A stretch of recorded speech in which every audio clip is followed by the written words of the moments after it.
Hi everyone. Okay, so for a few of you, I have mentioned that I was going to do a video or an explanation of some sort. So this is it. I wanted to share some stuff with you that is going on in my world right now because I believe that it's important to live authentically, and that means both showcasing the good stuff and the rubbish stuff.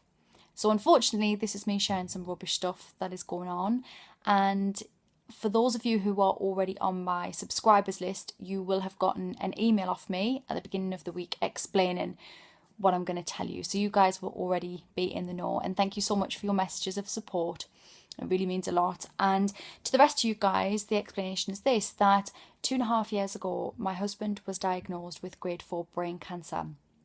A PNET tumour, normally found in children. It's very rare in adults, normally found at the back of the head. Ross's is at the front of the head. He had brain surgery last in February 2014 where they debulked, that means they get out what they can, and they got out quite a lot, and there was some left in some blood vessels. The cancer wants to go down the central nervous system. It's a very aggressive cancer. And he then had radiotherapy. He had full brain and spinal radiotherapy, very intense, and that actually reduced the bit that was left, which was fantastic, and we totally didn't expect it, and neither did the doctors. He then had chemotherapy, which again was really, really intense chemotherapy. When he finished chemotherapy, since then we've had it stable for about a year, about a year.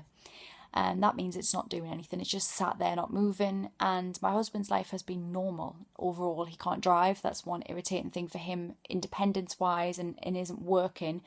But he lives a normal life, and he's happy, and he looks healthy, and he seems the same as every normal. He's had some seizures, which have been difficult for me, but less so for him. And they haven't been so frequent that it's been horrendous. So it's been a really calm time. In March, he had an MRI scan and they discovered that it had grown slightly. And then he had a recent one, full body, and they have seen that it has grown, it has continued to grow, so it's growing. Now, we then had a meeting on Tuesday to discuss options, which, in all honesty, are very few. So we are now at a position where he's been offered surgery, and at the moment, he wants to take that option. Surgery, a second brain surgery, is really, really serious, and brain surgery is serious in itself. Where it's positioned is very difficult. There's parts that they're not going to be able to get to, so again, we would eventually be in this position again.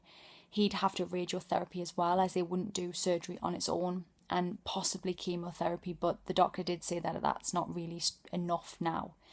Radiotherapy, again, they don't do a second time in the same place. We were told 2.5 years ago that wasn't even an option, that they would never do that again because radiotherapy kills healthy brain cells as well as cancerous, but that is the option now. And the reason being, and the truth is, that the surgeon said the longer term effects of radiotherapy are what they worry about. It's usually in a few years after the event of radiotherapy, and Ross won't have long term, is what he said.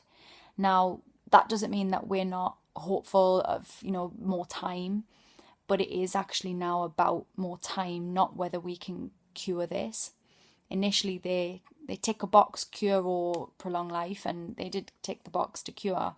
But we are now acutely aware that that's not going to be the case, that Ross will die of this.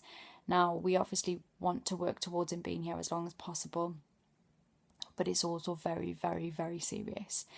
So both me and my husband have had very honest conversations. We don't believe in gods. We're not pie in the sky stuff. We believe in the right here and now and reality, and life and death happens, and we talk very openly with one another. We love each other very much. There's a lot of love, and we're very good friends as well. And so we talk very open and honest with each other. And over the last week, we've had to have some really, really hard conversations. How he may die, what he wants to do in the eventuality that surgery doesn't go as planned, and what happens for me and the girls, and really, really hard conversations. So, yeah, we are now in a position where he's likely to go and have surgery.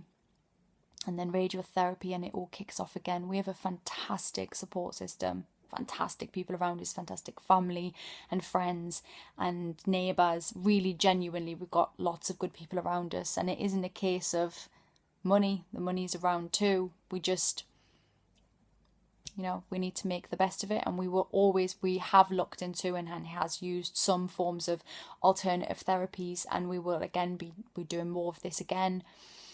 But he also wants to have his own choices and his own quality of life, and he doesn't want false hope either. We have looked at lots of options, but at the moment what he needs hasn't been invented. So we just got to do our best, and we're very positive. You can obviously imagine that Ross is similar to me in lots of ways, and he is very positive, and he's the strongest person that you're ever going to meet, and he's made this extremely easy on everybody else, but he's super strong. A little bit more scared this time round.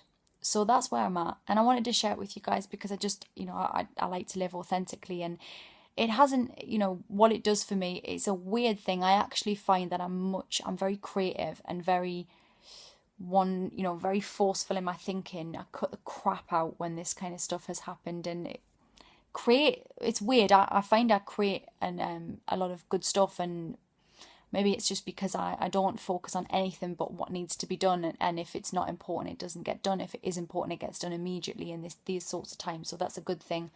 But yeah, I know you guys will be thinking of me, and thank you all so much, but I just wanted to be open. And I'm still working, I'm still cool, I'm okay, you can tell I'm okay. But that's what's going on. Thanks for listening, guys, and I will speak to you all soon.